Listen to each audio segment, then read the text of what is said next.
Welcome to Babcock Hoops Q&A Sessions. I'm your host, Raquel Rodriguez. Today I had the chance to talk with Ty-Shon Alexander from Creighton. Ty-Shon is an extremely talented basketball player. He was named a third-team All-American by USA Today, and he's one of 10 players in Creighton history with multiple seasons of 500 points or more. Today we talk about his journey into the NBA, his decision to stay in the draft, and more. I hope you enjoy. Hi, Sean. So I know that you were born and raised in Charlotte, North Carolina. Is that where your family is originally from? My mom is actually an hour away from Charlotte, North Carolina. She stayed in Sanford, North Carolina, just like near Fayetteville. But my dad was born and raised in Charlotte, North Carolina. Oh, that's awesome. Do you have any siblings? Yeah, I have one younger brother. He is about to turn 20 years old. How neat. What's it like being an older brother and probably seeing him grow up? It is. It's actually very nice. It's crazy just watching him grow up and develop to the person that he is right now. So it's kind of weird just seeing the age that he is right now. I kind of forget every now and then. From my understanding, you attended 3 different high schools. Why so many moves?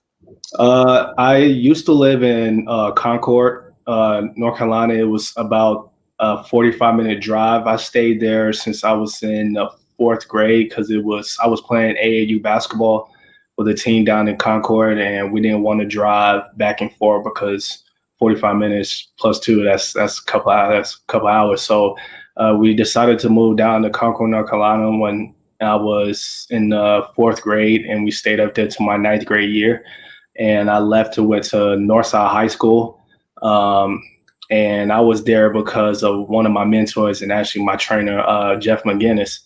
And when I had a better opportunity to attend Oak Hill Academy, I just chose to do a big-time powerhouse high school. And I chose to do that for the rest of my high school year. And that's where those 3 high schools came out. At what point did you realize that you may have a chance to have a really special basketball career? I think it was in middle school because I ended up getting my first D1 offer the start of my 8th grade year. That's pretty great stuff to happen in 8th grade.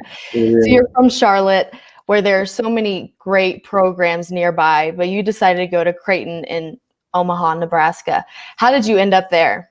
I think it was just, for one, it was mainly because of the coaching staffs and also about Creighton. It's a very small Catholic private school. The number one sport there is basketball, and the fans and the culture at Creighton was something that I wanted to be a part of. And, I really respect and I really thank all my coaches and players that I played with and helped me get to where I am right now. So I chose Creighton around like my 10th grade year, and I never look back on that, choosing that school. In the summer of 2019, you represented the United States in the Pan American Games. How was that experience? It was exciting. It was fun just to be able to go overseas to play against a lot of people that plays overseas right now, and also to play against the guys that I truly play against for my whole college career. And it was very exciting, and I learned a lot from Coach Cooley. He was a huge mentor for the season that I ended up having my junior year. And it was just all around, it was just a great experience. You signed with an agent early on in the draft process, which eliminated the option to return back to school. What led you to decide to stay in the draft? I just think that I'm 100% ready. I think I had a huge jump my junior year of trying to really focus in on dial in on things that I needed to work on to prepare myself to in the position that I am right now. And as soon as I started talking to my family, a couple coaches back at school, and also Jeff, I just made the opportunity to sign in with Pro Sports Management with Nate Conley, and it's a huge honor, and I'm very blessed to be in the position where I am. This season at Creighton, it seemed that you were often tasked with defending the opponent's best offensive player. What is your mentality on the defensive end? My mentality was basically to guard their best player, like you just said, and also for us to win games, that is something that I had to do. And I wanted to basically show everybody that I can be one of the best defenders in NCAA, and I also can do it on the offensive end as well. And I kind of just sat aside with Coach Mack, and we had a great talk about some things that I needed to work on and my defensive numbers. And that was something that I really dialed in and wanted to take a part on, especially with the team that we had. And for us to be good, it was all about, especially with me, of just guarding their best player. So that's just something that I came to knowledge. And especially if one of the best players on their team is pretty much one of the top scorers, that was something that I didn't want them to have is basically to go for their numbers and them to end up winning the game. So that was kind of my mentality, to always be able to stop their opponent and also win games. During your college career, your three-point percentage rose each season with increased volume. Talk to me about the role you played at Creighton, the shots that you were afforded, and do you think that your role will change much in the NBA? I think my role would change a lot, especially I was playing off the ball a lot at Creighton, and every once in a while I go get the ball. So I was kind of a combo guard, but I really didn't have to play much of the point guard position. And I really was dialed in on trying to shoot up my shot percentage and everything else, just basically just off the dribble, just trying to get a good high shot percentage. But I think by the time I hopefully get a chance to play in the NBA, I'm going to be more of a combo guard. I'm playing the one a lot more. And that was something that I needed to focus on, of trying to better my ball handling skills, better my my looks and passing, reading defenses, and basically just that's one of the biggest things that I think my role will change to playing more of a point guard position. What do you think the biggest adjustment that you're expecting to have once you make it into the NBA is going to be? I think one of the biggest adjustments is me playing the point guard position.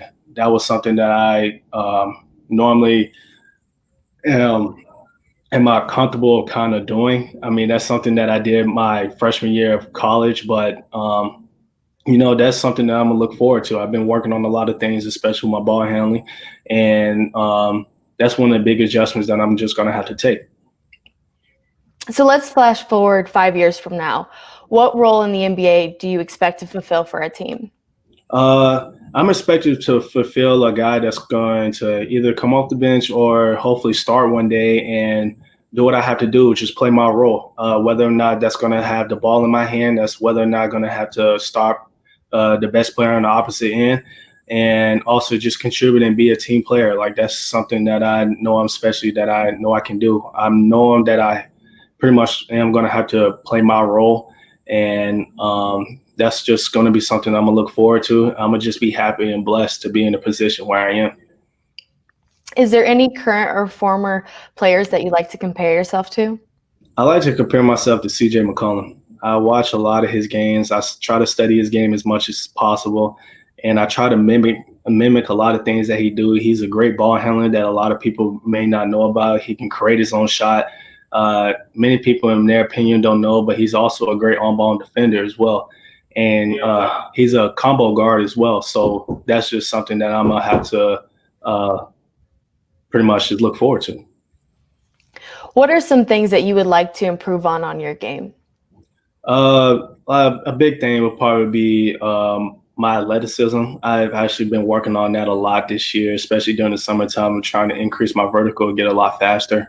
And also with my ball handling as well. I've been really dialed in a lot with a lot of ball handling skills, especially with my former trainer, like Jeff McGinnis. He played in the NBA for about 14 to 16 years, and he was mainly a point guard.